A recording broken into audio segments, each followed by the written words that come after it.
This year, that would be And I just met a couple of other clubs. Oh, yeah. We're trying to get one. And there's some clubs in Greensboro that are going to get more for you and have like lunches.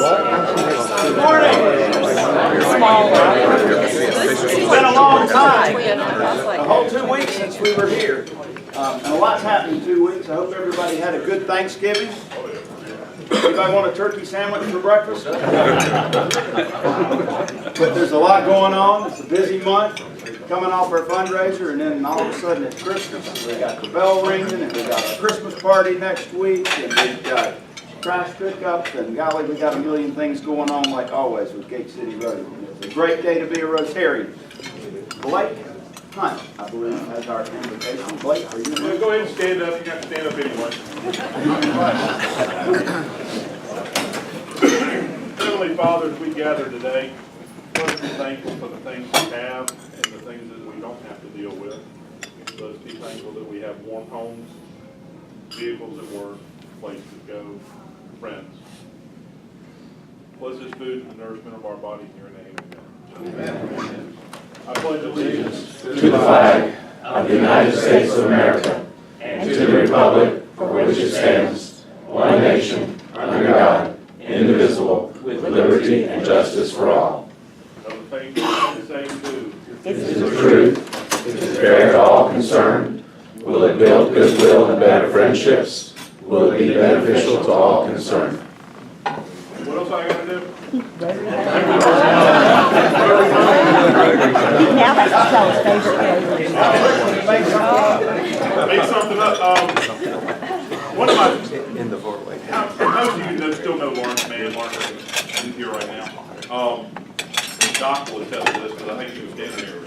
Chuck Downey had a project he ran out of Camp Carefree years ago, and we were putting up a fence and a lean-to for the animals, and we had to dig about 50, 60 post holes or something like that.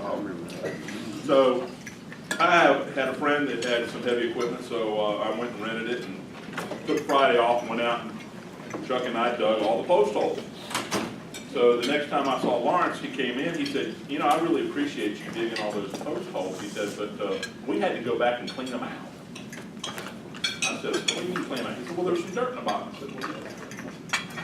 So that's just Lawrence. You know. Thank you, Blake. Howard Rivers has our Sergeant at Arms, part of his new member hazing. Good morning. So, would I do guest or would I do? Whatever you want. Let's switch it up. The Nancy Fletcher is here, guest of Cheryl Davis. I'd like to introduce, I'd like to introduce everyone to Nancy Fletcher. She was an RN at Cone Hospital. Stand up. Nancy brought healing touch to the hospital and to the community, and she's personally helped my family when my mother-in-law got sick. She was there to soothe her through the death of her husband, and her energy and what she does for this community are just amazing. So welcome to our club, Nancy.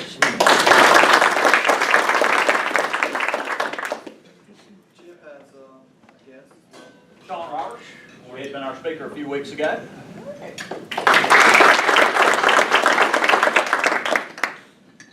Bobby has a guest.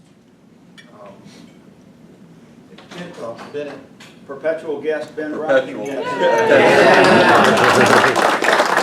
Not be the guest anymore, but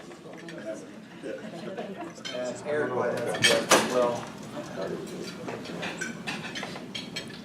Thomas. Oh, that's right, yeah. Thomas Iron. All right. So, visiting Rotarians, we have Ray Pfeiffer, who is from Queensland Ski Club. I am Cookie's brother, this is Cookie's husband, that's what his name tag says. We have 4 guests from Summit today. Bob Hunt, Deborah Freeman, Brooks Hayworth, and Zach Engel. And,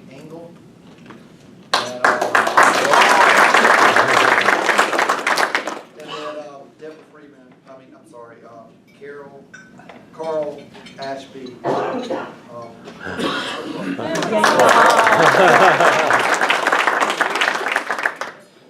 Thank you, Howard.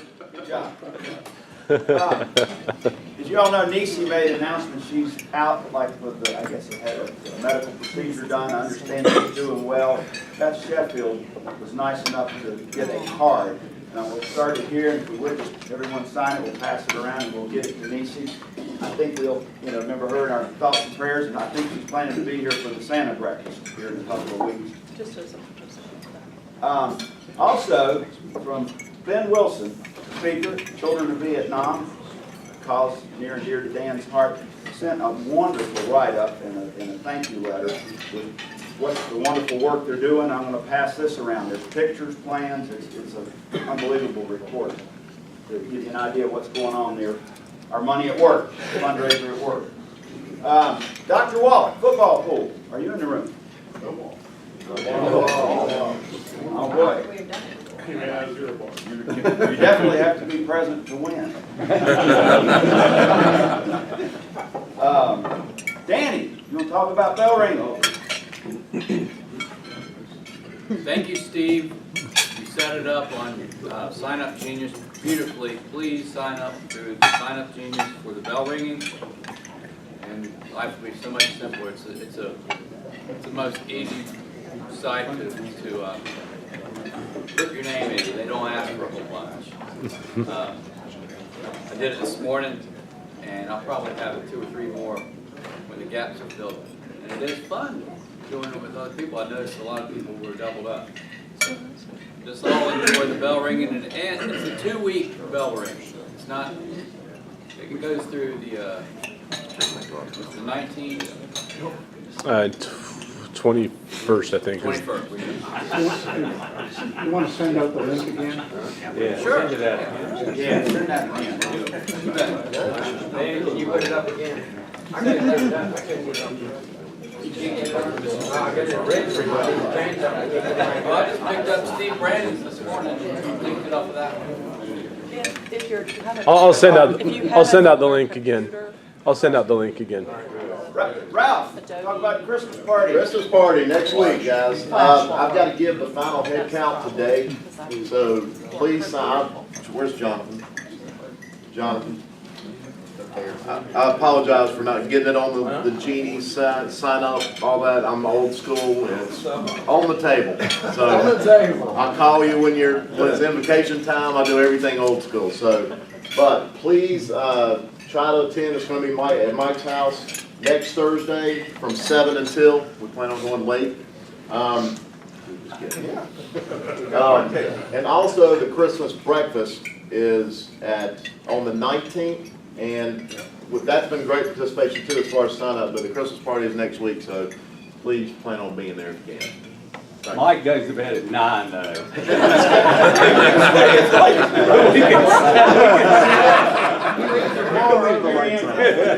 Mary Ann stays up late. Mary Ann. Pete, we got talk about Saturday. Yeah, street cleanup, Saturday, 8 o'clock, in front of Cleopatra's there on Westover Terrace. We go from Benjamin, Battleground, or Grimsley campus to Outback. Many hands make light work, and we'll see you there Saturday morning. Thank you, Pete. Birthdays, anniversaries. I saw Kevin. There you are. There we go. We've got 2 birthdays this week on the 7th. Is Mr. Mike Conrad and Mr. Steve Wertz. Hey, right. Thank you, Kevin. Buster. All right, happy dollars. I know we got him. I see Dan over there. Is Rob here? Rob. Rob must have bought a lot of insurance from Hal. You see what he gives his wife for Christmas? One year it's swim with the sharks. The next year it's swim with the sharks covered in bacon grease. This year it's shove out of a plane. Well done, Rob. Are you really going to skydive? I don't know. I'm thinking about giving it to my son. I'll do it with him if he does it. But it all depends on if Susan will let me take the first one. Rob, let me tell you, as a pilot, it's not smart to jump out of a perfectly good airplane. Yeah, you could just fly with Bobby. It's as exciting as jumping out. Jim. Yeah, this is for Rob. I had another one, but I'm going to use this one right now. I was going down to Lewisburg, North Carolina, which is a flight and skydiving center. And I was driving over there, and I had my new cell phone. And I called my mom and dad and said, by the way, I'm going to Lewisburg, because they're both from Lewisburg. And they both learned how to fly at Lewisburg Airfield, as did my grandmother and my grandfather, and my grandfather's grandfather in 1927. And so on the way over there, they said, what are you doing? I said, well, I'm going down there to the parachute center, and I'm going to, learn how to parachute and fly the plane. My mother says, well, hold on just a minute. You need to explain that to your father. And so my dad comes. He'd already gotten off the phone, got back on the phone, and I told him I was doing it. He said, well, son, he said, you do what you want to do. You're 18. You can certainly handle it, but I do want to point out one thing. And he was a bomber pilot in World War II. He said, nobody ever died having jumped out of a perfectly good airplane if they didn't first be dumb enough to jump out of that airplane. But good luck with it.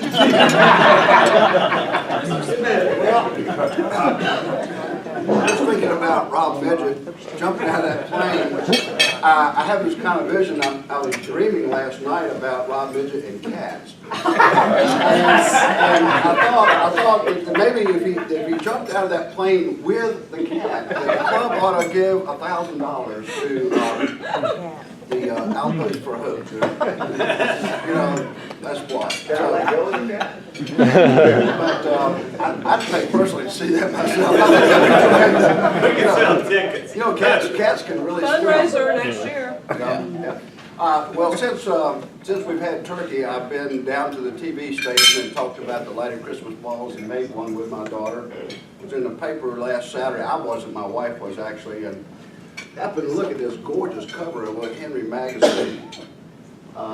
The 12 days of Christmas in Greensboro, and there are 6,000 lighted tree balls in Sunset Hills. Wow. I wanted to get that to you before you doubled mine. Yeah, that's right. That's right.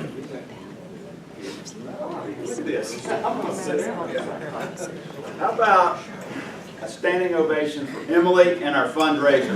How about that?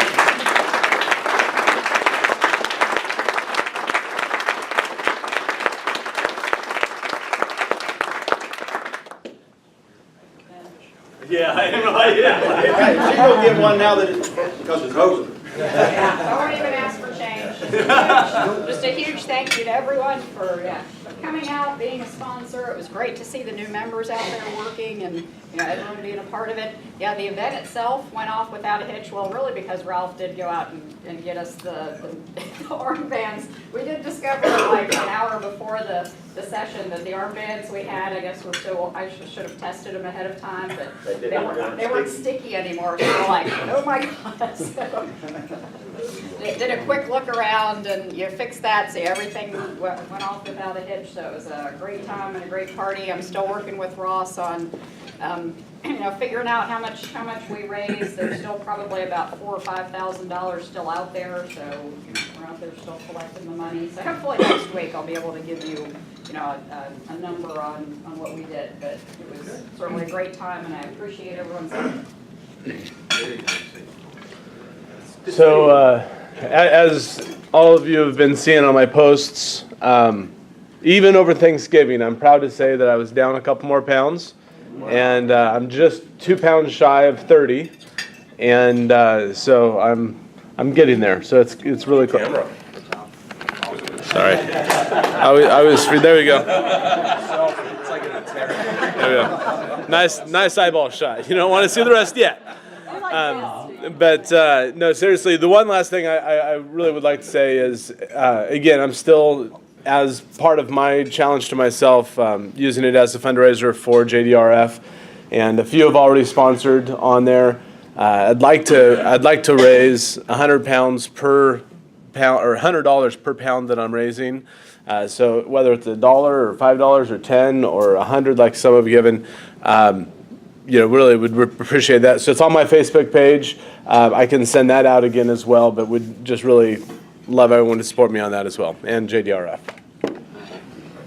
Tom, I already got your dollar.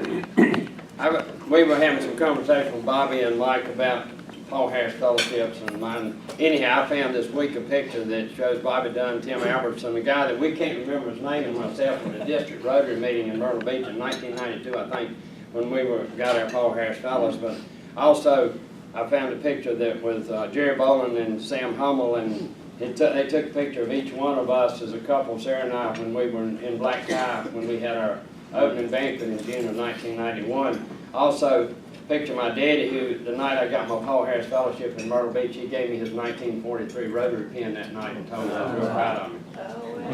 He died in 1995. You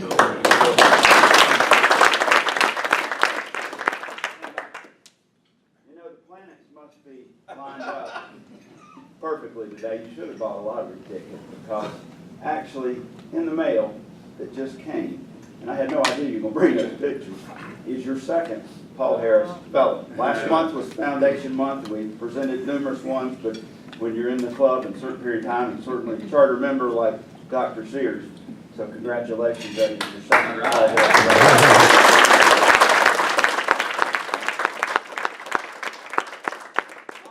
I've got two quick ones. My daughter Grace is a senior in high school, and she learned a few days ago that she's a semifinalist for the Moorhead Kane Scholarship.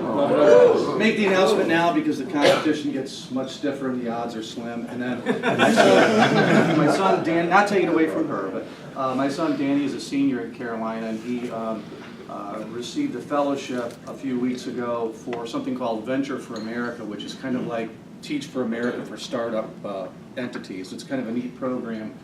So he's excited about that. So. Back those heels, huh? I'm Rotarian. Excuse me. I'm not Rotarian, or I'm not a member of this club, but I am Rotarian. In a district different than this one. But I wanted to say that this week we started a Happy Dollar program, copying clubs in District 7690. And I cannot think of a better way to, a better thing to build goodwill and better friendships. So thanks to all the clubs in 7690, we're copying you.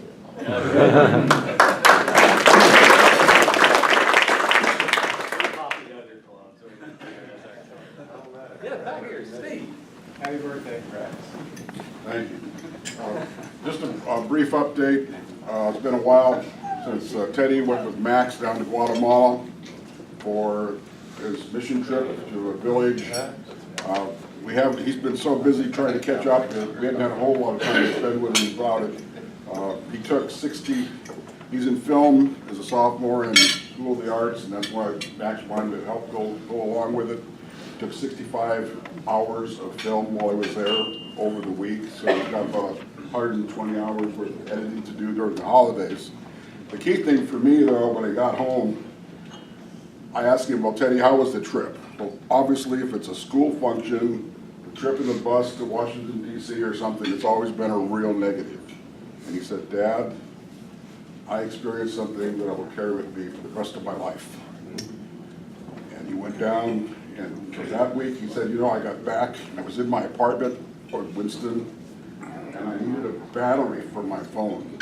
And I was starting to grumble that I had to get in the car and go to the convenience store to get that battery. And it was, he says, I also was thinking about a snack, and I had to go buy something. You know, their village that they attended, that they helped, the people, were 45-minute drive from the last store or gas station. The trails from the main road were this wide, down to the village.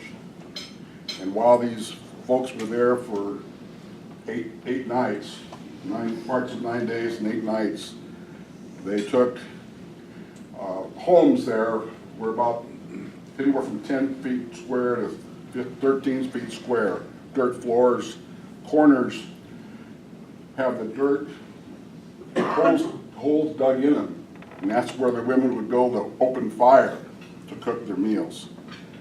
The families had these respiratory diseases. They had no cleaning water. While they were there, these 15 kids and 4 adults kids, I say, High Point University students and Teddy, and 4 adults, renovated 125 homes for families with new platform, new wood-burning stove, and water purification tablets, and the like. It's really anyway, that's a real happy dollar for me.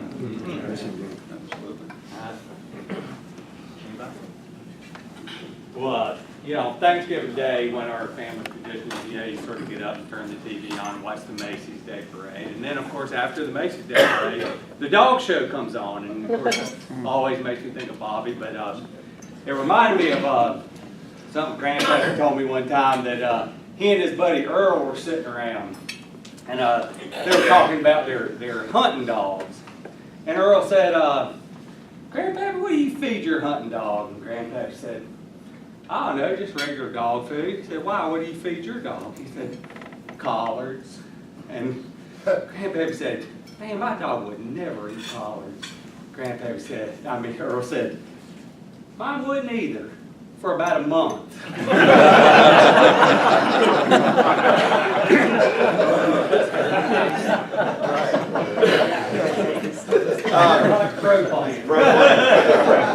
A reminder, next week, the Christmas party, we will not have the breakfast meeting. Our Christmas party is our meeting next week. And then while I'm thinking about it, the 2 weeks during Christmas, which would be the 26th, the day after Christmas, and the 2nd of January, the day after New Year's, we won't meet. I'll send an email out to remind you, but just put that on your calendar. And I said you have to be present to win, Dr. Walt. You guys He's ready here. for the invocation? I'm sorry, I was supposed to give the invocation this morning. Football pool, I started traveling, and I woke up in 7:04. I don't know how or what, but I said, I'm not going to make a mistake. At any rate, let's see, football pool. Blake. Yes, sir. Oh, man, I'm sorry. Hey, I covered for you. He did come, say something nice. Did you say the invocation? I did.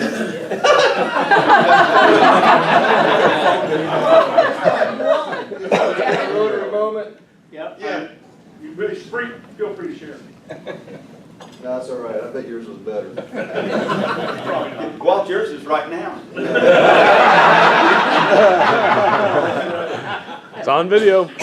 Justice, Chris, where are you? He's sick. He's sick? Oh, boy, is he. He only got 9 right on the, yeah. How about John? John Nelson.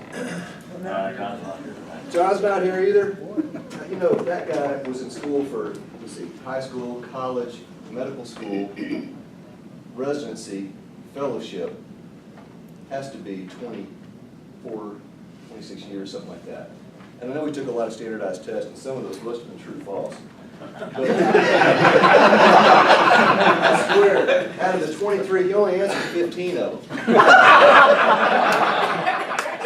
It's like the SAT, though. They say if you don't answer, they don't answer. Maybe that's what he figured.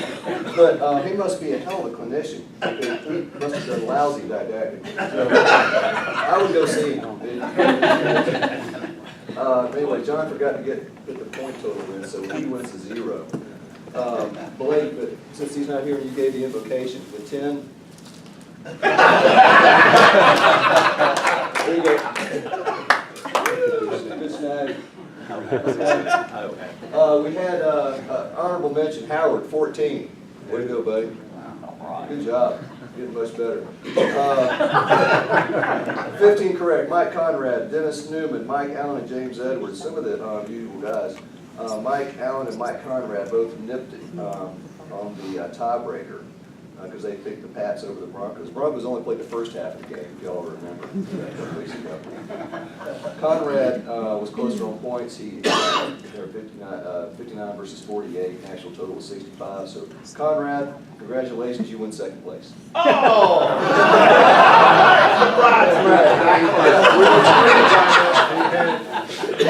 Really nice mug from Great Harvest. Thank you very much. It says, I love Great Harvest. Oh, thank you so much. And it's still hermetically sealed in that bag. But the big winner, first time winner, with 16 correct out of 23, gets this Super Dyna Whopping Pig Stock t-shirt. I saw one of these on eBay. I looked it up last night. It's going for 18 grand. Middleton, where are you? It's not here. Oh my gosh. Mike. Good Mike. That's them all next year. You think we had a fundraiser or something? Everybody got a makeup in. Okey doke. Well, then I guess I'll give up my cup. You're gonna have to get to my gallon. I'll try. Okey doke, and you get the t-shirt. How about that? Yeah.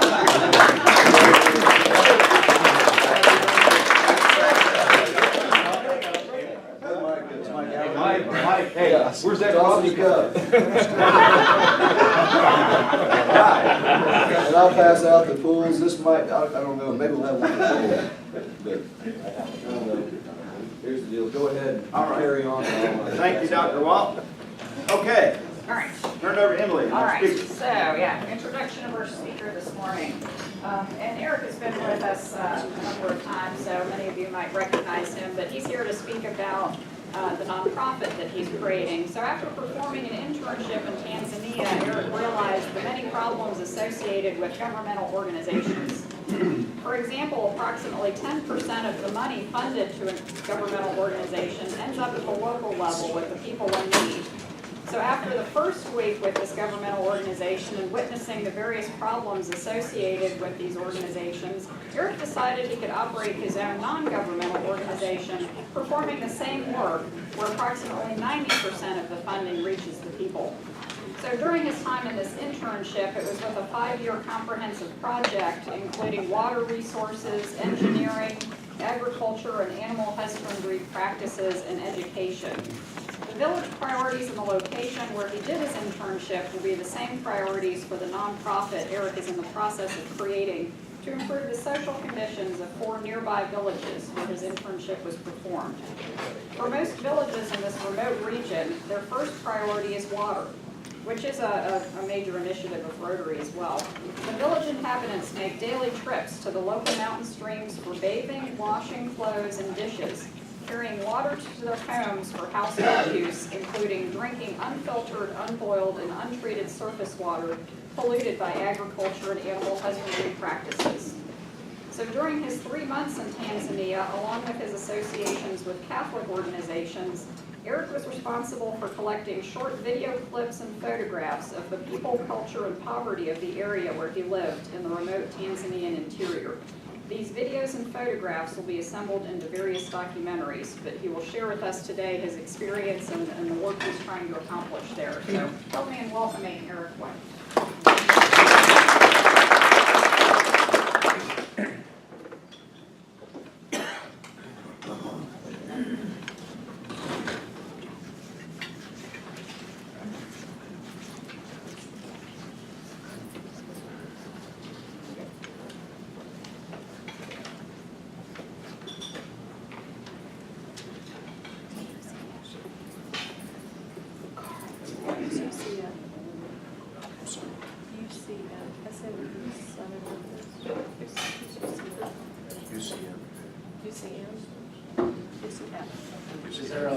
University of Central Florida.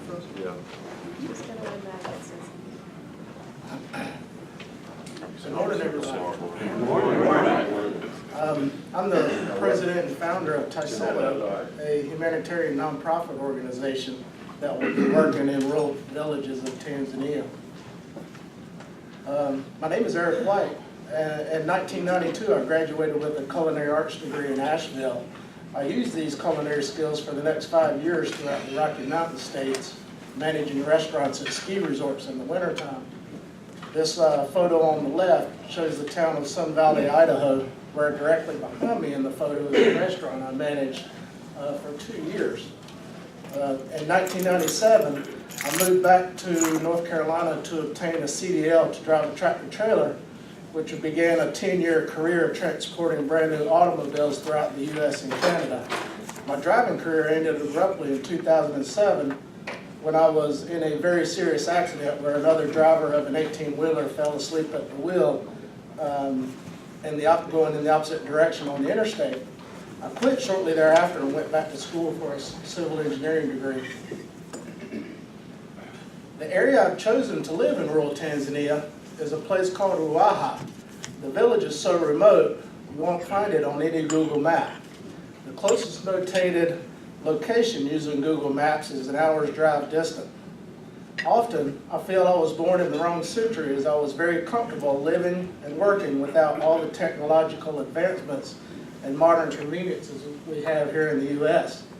Many of the people in the remote locations of Tanzania are living under conditions which existed in the United States more than a century ago with little contact to the outside world.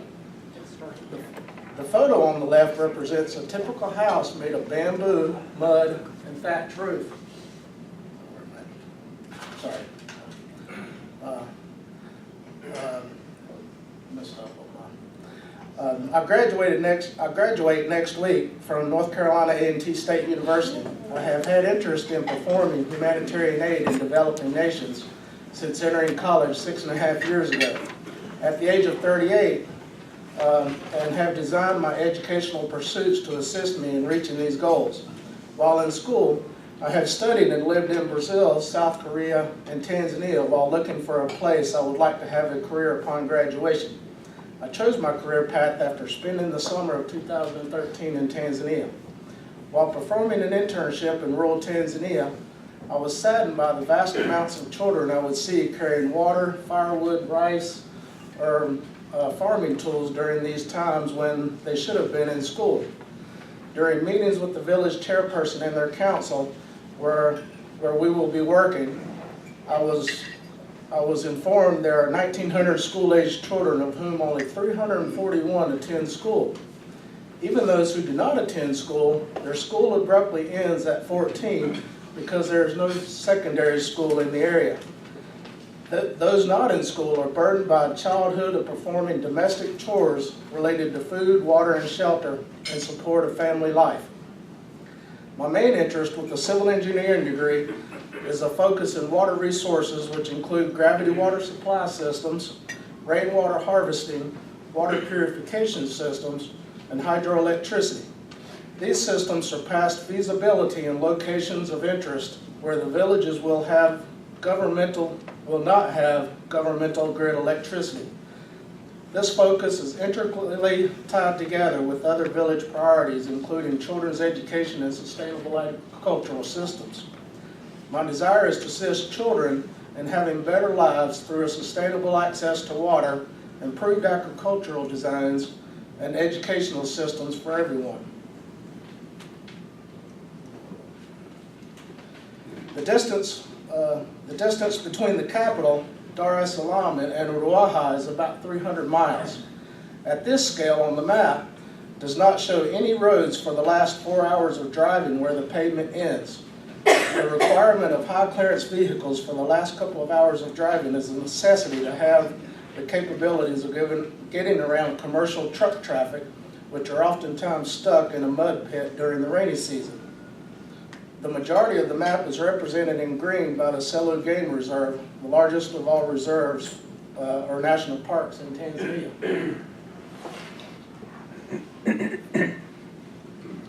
The area I've chosen to live in rural Tanzania is a place called Ruaha. The village is so remote you won't find it on any Google Maps. The closest notated location using Google Maps is an hour's drive. Often I feel I was born in the wrong century as I was very comfortable living and working without all the technological advancements and modern conveniences we have here. Many of the people in the remote locations of Tanzania are living under conditions which existed in the U.S. more than a century ago. The photo on the left represents a typical house made of bamboo. The mud deteriorates and the thatch roof rots, requiring a cyclic rebuilding. The many plastic buckets and metal pans seen are typical in every yard. These containers carried mainly by the children to the streams multiple times per day for washing dishes and clothes. The picture on the right is a schoolroom. The contrasting brown layers on the walls represent various floods. Had the school been in session, there would be 80 to 100 students in this class wearing uniforms and 8 to 10 students sharing one textbook, maybe from 1986. Upon having meetings with the village chairpersons and their council during my internship, They gave me a list of priorities which would help increase the villagers' level of economic status through engineered water systems, education, and sustainable farming practices. I went to Tanzania this past summer to study Kiswahili intensively while working for a humanitarian organization helping to construct a gravity water supply system for a remote village that will never have electricity. Prior to going, I thought my experience would look good on a resume to start a career with the World Bank Group or USAID, but I realized working for a large governmental organization was not my calling. My third day after arriving in Tanzania, I went to a remote part of the country, a place picked from doing research on the internet in the USA. Upon arrival, I knew no one. I was quickly introduced to the Catholic organization and volunteered with the school children at an orphanage in exchange for meals while living with the parish priests. The nun in this picture represents the school staff and nurse among resident staff who live with the orphaned children. I spent 3.5 weeks in this region, volunteering in several rural districts before returning to the capital for a formal class in Kiswahili. After the language course, the Catholic priest helped me locate an internship which would suit my interest in water resources engineering, in addition to being in a remote mountainous area. Many of the issues related to water are keeping the children uneducated. Without a sustainable engineered water supply system, extensive time is involved with the daily use of water. The women and children make many daily trips to the streams for washing clothes, washing dishes, bathing, as well as carrying water up to 1 mile for domestic use and irrigation. In the first photo, the children are carrying either dishes or clothes to be washed in the stream. The other shows a young woman and her younger sister washing clothes in the creek. The inhabitants also drink the polluted water directly from the source. Some of the diseases directly associated with this lifestyle include typhoid, dysentery, glaucoma, diarrhea, and scabies. The harsh life results in a life expectancy of only 49 to 55 years. In the village of Isiaga, their first priority is water. I desired to construct the first project of a gravity water supply, treatment, and distribution system. In 1980, 10 wells were drilled for manual pumping for villages to carry water as much as 1 mile or more for domestic use. Now, only 2 of these wells are operative seasonally for a projected population of 5,000 people.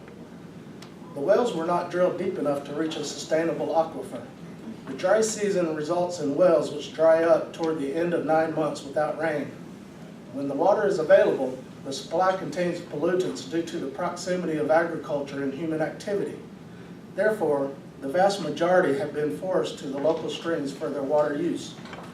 The 2 wells still in existence, as seen here, are very active, with each child making multiple trips to carry their share of water to their homes up to 1 mile away. These diagrams show the specific engineered drawings of a plan and profile view of the water intake system.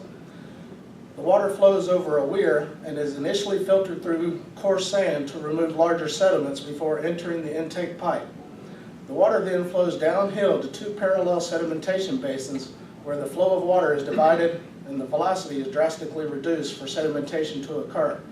Upon leaving the sedimentation basin, the water enters a supply pipe leading into storage tanks for chlorine treatment. Phase 1 of 200,000 consists of 1.2 mile service road, the intake system, the sedimentation tanks, and installation of the main pipelines to the sedimentation tanks. Phase 2 of $420,000 includes the storage tanks and the main pipelines to the storage tanks. Phase 3 of $290,000 is the village distribution network. The total 3-year project will cost $910,000. These photos represent the location of the internship I completed with Caritas of Switzerland. The catchment basin is a dam built into the banks of the stream, allowing for water to enter the main intake pipe. The aged pipe seen in the photograph is an existing water supply system built in 1980. The new pipe is for a nearby village. As mentioned earlier, the main mission of the nonprofit organization is to construct a sustainability gravity water supply system and treatment facility, thus allowing children opportunities to attend school. In addition to water, there are many other domestic duties keeping children out of school, similar to what the children are doing in these photographs. 100% of the energy for cooking and heating comes from firewood. Extensive deforestation with slash and burn activities, harvesting, and food preparation are performed mainly by the women and children. Through unsustainable agricultural practices, farms may be many miles away, resulting in a lack of education as a direct result of the vast amount of time involved in the chores performed for the basic necessities of life with food, water, and shelter. As the fuel and food are carried from extensive distances, education is an important aspect through permaculture. Permaculture is a highly sustainable system providing ample food security for economic gain, allowing for the products to be grown in close proximity to the living space. Being able to teach the villagers this simple system of farming allows for a substantial growth in economic prosperity while giving the children ample opportunities to attend school to gain a quality education. The second priority of Isiaga is education. Upon completion of the village water supply system, or hopefully sooner if the funding is allocated, I would like to rebuild school systems in higher elevations so the classrooms are not flooding during the rainy season. Due to unusual weather patterns across the globe, the area has had some heavy rains causing the classrooms to be flooded for many weeks at a time, as seen in the flood marks in this picture. Some classrooms don't even have furniture, with the children sitting on the floor while sharing one book with as many as 10 students. As the students become less dependent on providing family support of food, water, and shelter, after-school programs will provide an important venue for additional educational activities with youth development organizations such as Boy and Girl Scouts. There are various cooperative programs available which require a small investment for the substantial gains in return. One program involves the loan of a dairy cow. The loan of a cow is repaid by giving the first calf back to the donor. Similar programs are done with honeybees. The dry season lasts for up to 9 months each year, making harvest available only once without a sustainable source of irrigation. This foot pump shown I saw only once being used in a larger village. Through irrigation, harvest on many agricultural products are obtainable 3 times per year. This simple, sustainable irrigation design is very inexpensive for the return on investment. The effects of a sustainable clean water supply will have many benefits to society, especially the children who will no longer have to make many trips up to a mile or more each day to carry water, and much further distances to carry firewood or rice back to the house. But to make this extensive project even more viable, other systems will have to be constructed with agriculture and educational opportunities to free the children from having to perform daily routine tasks and support a family life. Having the ability to grow food near the home and allowing for the regrowth of the forest would have an exponential effect on the social impacts of village life. Education is very important. Right now, a very low percentage of the population is attending school due to the economic conditions within the village. These conditions can be changed through the help of humanity and my desires to better the lives of the children in rural Tanzania. Please visit the website and Facebook page for further information and updates on progress towards goals of obtaining the 501c3 nonprofit organization and future updates when we begin progress in Tanzania. With the help of humanity through me and you, I look forward to living in rural Tanzania and helping the village people grow in economic prosperity through building an engineered water system and providing them with better educational systems while increasing their food security. I can't do this alone.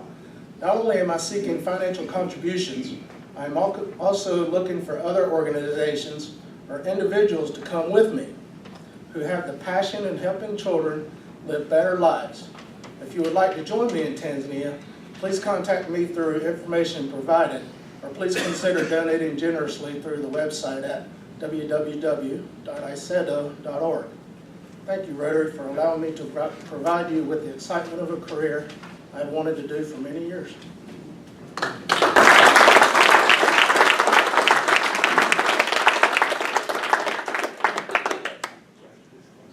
I have a few minutes for questions.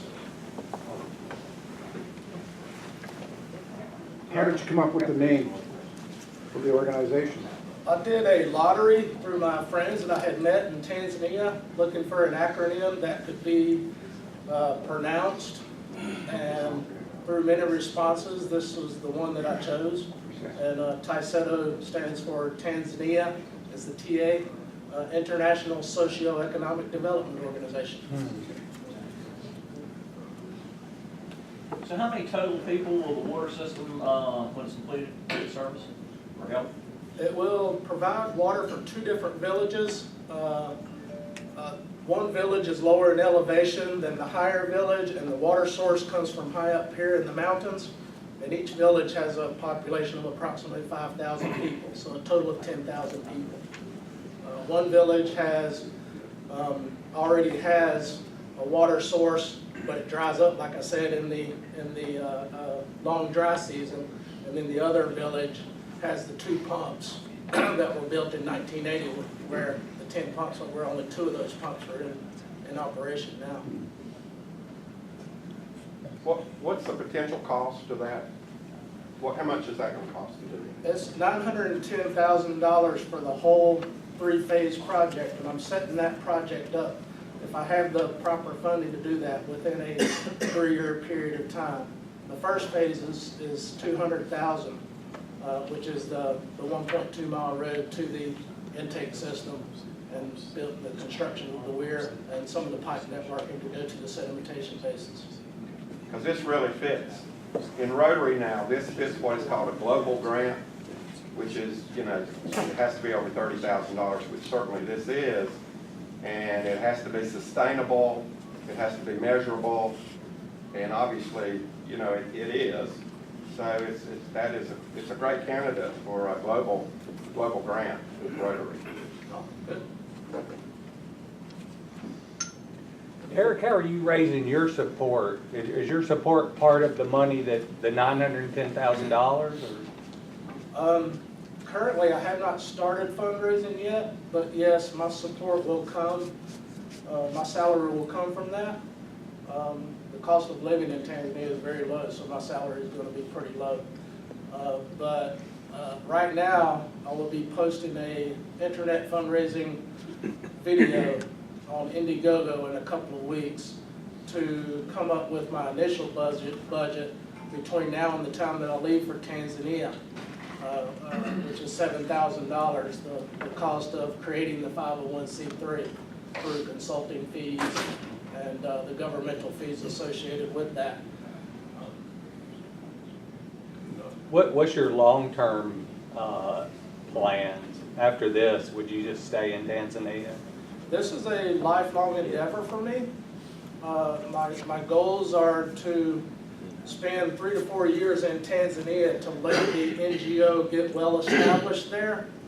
And then I would like to pass that over to the systems to an executive director, and then go to other countries, mainly around the Himalaya mountains. I had desires to go to northern India, Nepal, southern China, and Tibet. And by the time I get to these other countries, it'll be time for me to retire. But during the times of going to the regions around the Himalaya, the operations in Tanzania will continue to operate. It's all these projects that I would like to do with these villages that have had very little contact with the outside world. I have a lot of things that I would like to do through the help of the Catholic organization who I lived with while I was there. When are you headed back? I'm setting my timeline for July. Back in August, when I came back from Tanzania, I wanted it to be January, but the process of creating this 501c3 has taken a long time. Eric, that's an incredible undertaking. A simple thing like a glass of water, which we waste probably more than we use and take it for granted, but It's amazing, you know, what other parts of the world, and, you know, what great benefit it is. It is. We're going to donate a book to Cone Elementary. It's inscribed with your name and date for speaking to us today. And I'm sure he'll hang around after if you have further questions. Don't forget the cart fund on your table, and if you would, Eric, pull a winning ticket, not a losing ticket, but a winning ticket. Just read the last three numbers. Somebody's lucky day, 999. Go to the lottery, Danny. get your lottery ticket. Have a great day.